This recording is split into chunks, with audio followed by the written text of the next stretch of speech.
अस्सलाम वालेकुम वरहमतुल्लाहि वबरकातुहू। नाजरीन, बलगमी जो खांसी उनके लिए नुस्खा लेके हाजिर हैं BH दवाखाना यूट्यूब चैनल।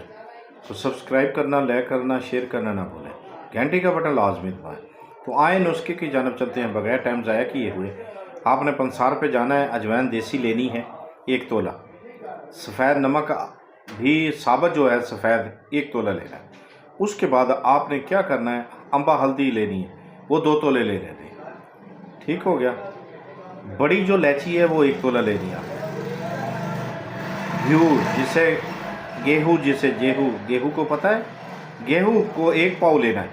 आपने इसको अच्छे तरीके के साथ किसी मिट्टी के बर्तन में भून लेना है। अच्छे तरीके के साथ भूनने के बाद इस सब का सफ़ूब बनाना है।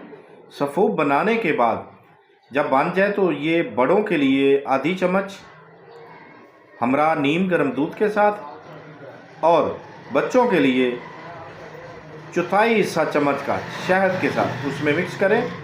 चौथाई हिस्सा दें, ऊपर से कोई चाय वगैरह या दूध वगैरह दे सकते हैं, नहीं तो चौथाई हिस्सा वैसे चटा दें उसे। चौथा हिस्सा जो होता है अपने क्या नाम है चम्मच का, बिल्कुल थोड़ा सा बच्चों के लिए उम्र के हिसाब से देखकर। तो देखते रहिए हमारा BH दवाखाना यूट्यूब चैनल। ज़िंदगी ने साथ दिया तो अगली वीडियो में ज़रूर मिलेंगे। तब तक के लिए हमें इजाज़त दें। खुदा हाफिज़।